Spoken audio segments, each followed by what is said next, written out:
Welcome to game changer delivery boys. இன்றைக்கி வந்து 19வது நாளோட கேமு. நம்ம ஆல்ரெடி சென்னையில் வந்து ஒரு 50 நாள் ஓட்டியிருந்தோம். அதுக்கடுத்து இப்போ பெங்களூர் வந்திருக்கோம்.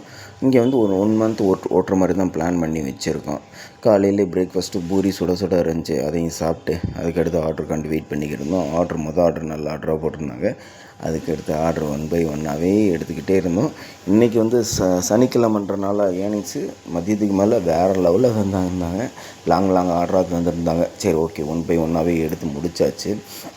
அப்புறம் மதியத்துக்கு மேலே மேன்சன் கிட்டத்தில் தான் ஒரு ஆர்டர் டெலிவரி. சரி, பக்கத்துலேயே ஆஃப்லைன் போட்டுட்டு அப்படியே போயிட்டு சாப்பாடு அப்படியே சுண்டலும் அப்புறம் எண்ணெய்க்காய் மாதிரி கத்திரிக்காய் அது வச்சுருந்தாங்க. அதையும் சாப்பிட்டு முடிச்சுட்டு அதுக்கடுத்து ஆர்டர் 1 by 1ஆகவே எடுத்துக்கிருந்தோம். அப்புறம் நண்பர் ஒருத்தர் நேற்று ஒன்று கேட்டிருந்தார். என்னென்னா, நாங்கள் திருவண்ணாமலையிலேருந்து நான் வந்து அங்கே வந்து ஓட்டலாமா, எப்படி பிரதர்ஸ் ரூட்லாம் செட் ஆகுமான்றார். கண்டிப்பாக வாங்க, இங்கே ஓட்டுங்க. எப்படின்னா நல்ல ஒரு ஏர்னிங்ஸ், நான் எடுக்கிற ஏர்னிங்ஸ் தான் எடுக்க முடியும். பார்த்து உங்களுக்கு ஓகே செட் ஆகும்னா நீங்கள் கண்டிப்பாக வாங்க. உங்களுக்கு எதனாச்சும் ஒன்று ஹெல்ப்னால் எனக்கு மெசேஜ் பண்ணுங்கள், உங்களுக்கு எதனாலும் பண்ணி தந்துடுறேன். ஓகேங்களா? அதுக்கடுத்து ஆர்டர்ஸ் 1 by 1ஆகவே போட்டுக்கிருந்தாங்க. 7 மணிக்கு மேலே ஒவ்வொரு ரெஸ்டாரண்ட்டு டிலே ஆகிறனால ஒவ்வொரு இதுவும் கேன்சல் ஆகிக்கிட்டே இருந்துச்சு. ஏன்னா ரெஸ்டாரண்ட்டில் ரொம்ப டிலேவாக பண்ணிக்கிட்டே இருந்தாங்க.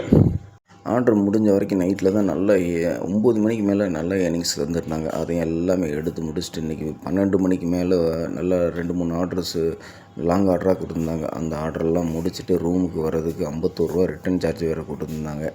அப்படியே வந்தாச்சு. ரூமுக்கு வர்றதுக்கு மணி 2 மணி ஆயிடுச்சு. வந்து சாப்பாடு பார்த்தோம்னா அண்ணன் எப்போயுமே எடுக்கிற சாம்பார் சாதம் வச்சுருந்தாரு. இன்றைக்கி சாம்பார் சாதத்தை சாப்பிட்டு அப்படி முடித்தாச்சு இன்றைக்கி கேமு. இன்றைக்கி ஒன்றும் ஏர்னிங்ஸ் எவ்வளோன்னு பார்த்தோம்னா 2112 ரூபா ஓட்டியிருந்தோம். இன்றைக்கி வந்து ஆஃப்லைன் டிப்ஸு மட்டும் 30 ரூபா வந்துச்சு. எக்ஸ்பென்ஸ்னு பார்த்தோம்னா 365 ரூபா. இது கழிச்சது போக நம்ம கை கிடச்சது 1777 ரூபா இன்றைக்கி கைக்கு கிடச்சிருக்கு.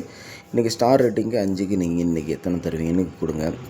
இன்றைக்கி மொத்தமாக 14 மணி நேரம் ஒர்க் பண்ணியிருக்கோம். ஓகே, பார்க்கலாம். Time is gold. டயத்தை பயனுள்ளதாக யூஸ் பண்ணுவோம். Your risk your gift.